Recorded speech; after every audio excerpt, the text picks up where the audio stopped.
Hello students, welcome to infinity learn JEE channel by Shri Chaitanya. और आज हम लोग डिस्कस करने वाले हैं कुछ इंपॉर्टेंट हाई वेटेज चैप्टर्स जो जेई मेन अप्रैल के लिए बहुत इंपॉर्टेंट है। हालांकि आपने काफी बार देखा होगा, सुना होगा इन चीजों के बारे में, लेकिन टाइम टू टाइम हम आपको भी मोटिवेट करता रहता हूं, बताता रहता हूं, इन्फॉर्मेशन देता रहता हूं कि ताकि आप लोग जो भी अब अप्रैल अटेम्प्ट देने वाले हैं, बहुत ही कम टाइम अब आपके एग्जाम में बचा हुआ है, मतलब 1 महीने से कम ही बचा है एग्जाम में।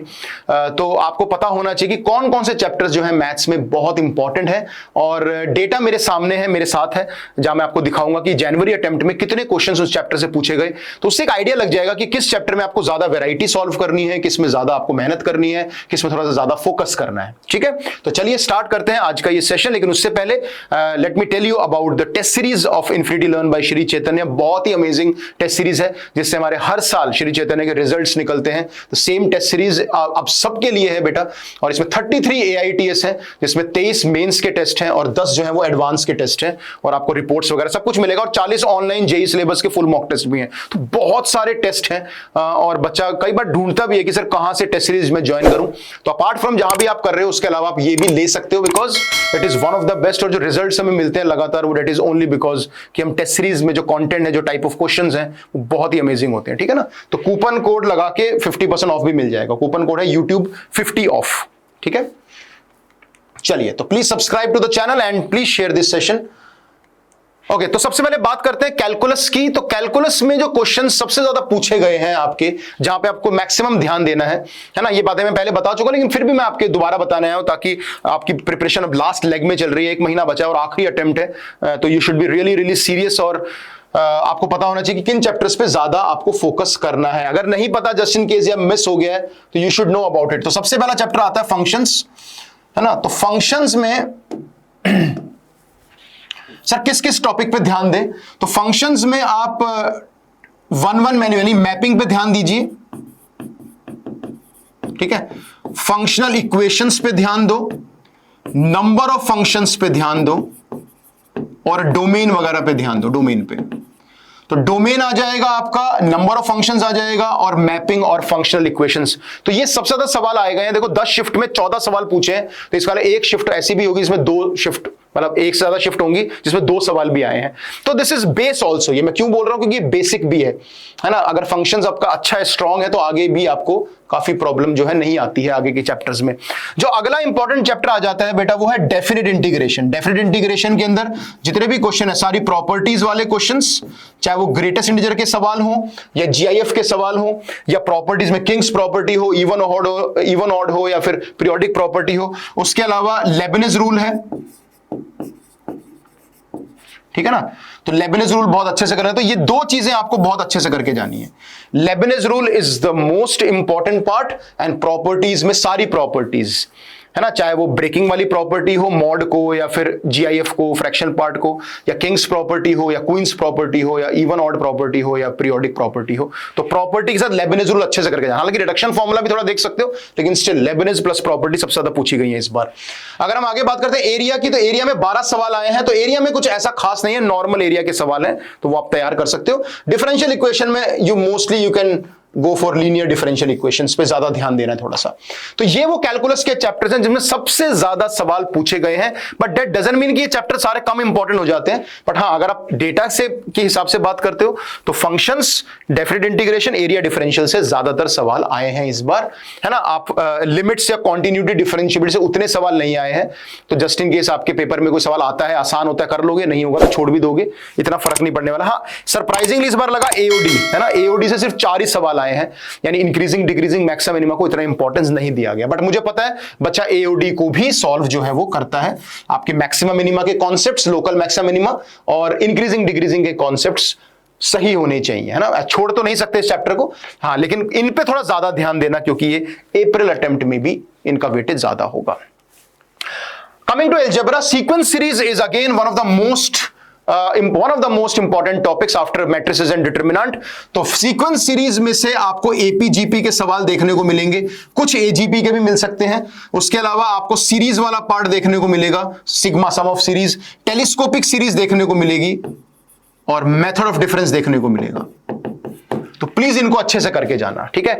उसके बाद आ जाता है आपका मैट्रिसेस एंड डिटरमिनेंट्स। इसमें बताने की जरूरत ही नहीं है, पूरा मैट्रिसेस, चाहे वो एडजॉइंट इनवर्स हो, स्क्यू सिमेट्रिक सिमेट्रिक हो, ऑर्थोगोनल हो, या मल्टीप्लीकेशन ऑफ मैट्रिसेस हो, या डिटरमिनेंट में सिस्टम ऑफ इक्वेशंस हो, तो आई थिंक जिसमें बताने की जरूरत ही नहीं है कि 10 शिफ्ट में 18 सवाल आए हैं, तो समझ लो कि ऑलमोस्ट हर शिफ्ट में 2-2 सवाल पूछे गए हैं। एक सिस्टम ऑफ इक्वेशन का होगा और एक आपका नॉर्मल एडजॉइंट इनवर्स का सवाल होते हैं, मेनली एडजॉइंट वाले, है ना। तो इसके अंदर आपको मेनली जो ध्यान देना है एडजॉइंट पे ध्यान देना है, प्लस मेनली बता रहा हूं, बाकी देना तो सब पे ही है, सिस्टम ऑफ इक्वेशंस पे ध्यान देना है, ठीक है। अगला जो हॉटशॉट टॉपिक पूछा गया वो है प्रोबेबिलिटी। जो बच्चों का थोड़ा वीक होता है या बच्चे कई बार डर जाते हैं, तो प्रोबेबिलिटी में 13 सवाल आए हैं। तो प्रोबेबिलिटी आपको एनसीईआरटी बेसिस की करनी है, मैं हमेशा बोलता हूं, चाहे बेस हो, टोटल प्रोबेबिलिटी हो, आपका जो नॉर्मल प्रोबेबिलिटी होती है या कंडीशनल प्रोबेबिलिटी है ना, बाइनोमियल डिस्ट्रीब्यूशन मत करके जाना, तो एनसीईआरटी से कर लेना। और बाइनोमियल थ्योरम से आपको मेनली कोफिशिएंट के सवाल करने हैं, प्रॉपर्टीज करनी है और सीरीज करनी है, समेशन वाली, ये करना है। बाकी इतने इंपॉर्टेंट नहीं है। बाकी क्वाड्रेटिक इजी चैप्टर है, तो करोगे तो आप हो ही, लेकिन कॉम्प्लेक्स नंबर्स से सवाल अगर आसान आया तो करोगे, नहीं तो छोड़ दोगे। सेम फॉर पीएनसी, अगर क्वेश्चन थोड़ा आपके डोमेन का आता है, जैसे पीएनसी में वो बॉयज गर्ल्स वाले सवाल बहुत आए हैं, गैप मेथड, टाई मेथड जो होता है, यूनिट मेथड, उससे सवाल बहुत आए, बेसिक वाले सवाल आए हैं, तो बेसिक्स कर लेना इन चैप्टर में, बेसिक्स कर लेना कॉम्प्लेक्स पीएनसी में, क्वाड्रेटिक करके चले जाना। लेकिन अभी आज का जो टॉपिक है हाई वेटेज, कि जो ज्यादातर पूछा जा रहा है, तो सीक्वेंस सीरीज और मैट्रिसेस सबसे ज्यादा हाई वेटेज है, ज्यादा ध्यान देना इन पे। उसके बाद फिर बाइनोमियल और प्रोबेबिलिटी पे थोड़ा सा ध्यान देना बेटा। जैसे मैंने बोला एनसीईआरटी कर लेना, कोफिशिएंट सीरीज कर लेना, है ना।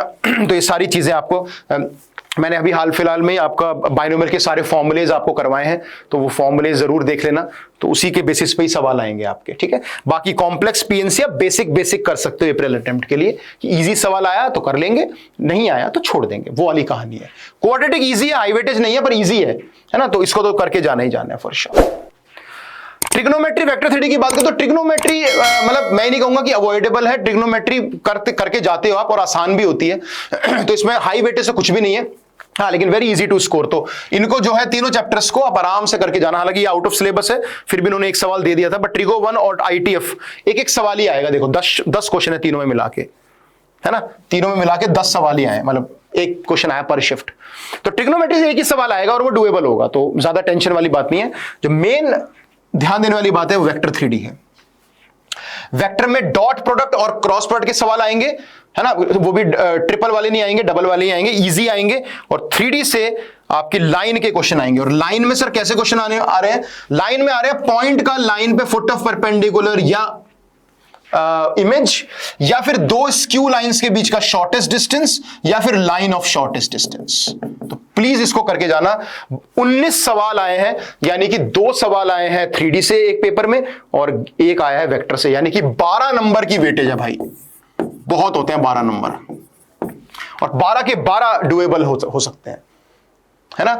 तो वेक्टर से नॉर्मल स्केलर ट्रिपल के जो लैग्रेंज आइडेंटिटी वगैरह नॉर्मल करके जाओ, और 3D से लाइन का आपस में इंटरसेक्शन, लाइन का किसी पॉइंट से रिफ्लेक्शन, है ना, या फिर फुट ऑफ परपेंडिकुलर, उसकी लेंथ, और सबसे इंपॉर्टेंट शॉर्टेस्ट डिस्टेंस का फॉर्मूला, और सबसे important line of shortest distance. ये लाइन जो दोनों के परपेंडिकुलर होती है, इसको कहां कट करती है? ये दोनों पॉइंट्स, जिसको बोलते हैं लाइन ऑफ शॉर्टेस्ट डिस्टेंस, है ना। लैम्डा म्यू एज्यूम करके और इन दोनों का डायरेक्शन रेशियोज निकालकर, और B1 क्रॉस B2 के पैरेलल ही होगी, तो वहां से लैम्डा म्यू आ जाते हैं। तो काफी बार मैंने भी करवा रखा है आपको। तो ये बहुत इंपॉर्टेंट टॉपिक है आपके, है ना। सेट रिलेशन ने सरप्राइज किया, मतलब थोड़ा 10 से ज्यादा सवाल आ गए, पर इस बार टफ पेपर आया। सेट्स और रिलेशन से थोड़े टफ क्वेश्चंस पूछे गए हैं, है ना। सारे टफ नहीं थे, बट हाँ कुछ काफी अच्छे क्वेश्चंस पूछे हैं। और स्टैटिस्टिक्स की वेटेज इस बार थोड़ी कम रही है, लेकिन दोनों चैप्टर्स जो है कंप्लीटली डुएबल चैप्टर्स हैं। मैं नहीं बोलूंगा कि आप इसको छोड़ना, पर हाई वेटेज के हिसाब से आप सोचो कि सेट रिलेशंस आपको अच्छे से करके जाना है। स्टैट्स भी करोगे, ऑब्वियसली सारे फॉर्मूले, वेरिएंस और उसी के क्वेश्चंस आते हैं, मैक्सिमम वेरिएंस के क्वेश्चंस है ना, और स्टैंडर्ड डेविएशन के क्वेश्चंस ही आएंगे। मीन मीडियन भी यूज हो जाता है, लेकिन सेट रिलेशन इज जो है इससे सवाल आने वाला है अप्रैल में पक्का, ठीक है। तो रिलेशन से टाइप ऑफ रिलेशंस पता करना, नंबर ऑफ रिलेशंस के सवाल, या कितने एलिमेंट्स और ऐड करें ताकि वो सिमेट्रिक रिफ्लेक्सिव बन जाए, ऐसे सवाल। तो PYQs आई थिंक काफी फायदेमंद रहेंगे आपके लिए। PYQs ही कर लेना इन दोनों चैप्टर्स में, है ना। PYQ वैसे सारों में करना है, बट इसमें कुछ थ्योरी की जरूरत नहीं है, PYQ से आपका काम चल जाएगा। लास्ट आता है कोऑर्डिनेट ज्योमेट्री। कोऑर्डिनेट ज्योमेट्री ने स्ट्रेट लाइन और सर्कल पैराबोला से एक एक सवाल आया है, इलिप्स हाइपरबोला से भी 1 से 2 सवाल आए हैं। तो जो हाई वेटेज जो इलिप्स हाइपरबोला है, बस फॉर्मूला बेस्ड क्वेश्चंस आए हैं, है ना, फॉर्मूला बेस्ड, यानी कि एसेंट्रिसिटी का formula, distance between the directrices या फोकस के बीच की दूरी, लेटस रेक्टम के कोऑर्डिनेट्स, लेटस रेक्टम की लेंथ, और हाँ एक चीज और आई है, equation of chord with given middle point, ellipse hyperbola में, इलिप्स में specially with given middle point. अगर मिड पॉइंट गिवन है तो कॉर्ड की इक्वेशन लिख सकते हैं T = S1 से, वो पूछा गया है इसमें। पैराबोला में अगर आपको फोकस करना ही है तो फोकल कॉर्ड पे फोकस करना मेनली, क्योंकि फोकल कॉर्ड की प्रॉपर्टी 3-4 बार पूछे, 10 में से 3 या 4 सवाल मुझे लग रहा है फोकल कॉर्ड के सवाल है। 1-2 नॉर्मल सवाल है रोटेटेड पैराबोला के, जिसमें PF = PT लगाना पड़ता है ना, वो वाले सवाल है। उसके अलावा नॉर्मल कुछ सर्कल के साथ कुछ क्लब कर दिए, 1-2 क्वेश्चन, शॉर्टेस्ट डिस्टेंस का क्वेश्चन पूछ लिया है। तो मेरा मतलब है फोकल कॉर्ड पे थोड़ा ज्यादा ध्यान रखना, है ना। स्ट्रेट लाइंस में आपको ध्यान रखना है सेंट्रोइड, सर्कमसेंटर, ऑर्थोसेंटर के बारे में, है ना, कि सेंट्रोइड, सर्कम और ऑर्थो को 2:1 में डिवाइड करता है, वो सारे फॉर्मुलेज जो है ना। और इमेज ऑफ सेंट्रोइड किसी लाइन में, image of A point about a line, foot of perpendicular, ये सब चीजें पूछी गई हैं इसमें, है ना। और सर्कल्स में भी normal circle touching X axis, Y axis, या दो सर्कल की पोजीशंस, है ना। तो ये सब है, इतना इंपॉर्टेंट नहीं है, लेकिन हाँ स्ट्रेट लाइन अगर करोगे तो इन चीजों पे ध्यान रखना। पैराबोला में फोकल कॉर्ड पे मेनली ध्यान रखना, बेसिक्स पे ध्यान रखना, बेसिकली टेंजेंट नॉर्मल से सवाल नहीं आया है। इलिप्स हाइपरबोला में फॉर्मूला बेस्ड क्वेश्चन है और ये cord with given middle point पूछा गया है। तो इन सब चीजों को प्लीज जरूर पढ़ के जाना, they are really really important. अगर आप अप्रैल में 99 परसेंटाइल, मतलब बहुत अच्छी परसेंटाइल अगर आप देख रहे हो, तो ये सारे टॉपिक्स अच्छे से करके जाना, ठीक है।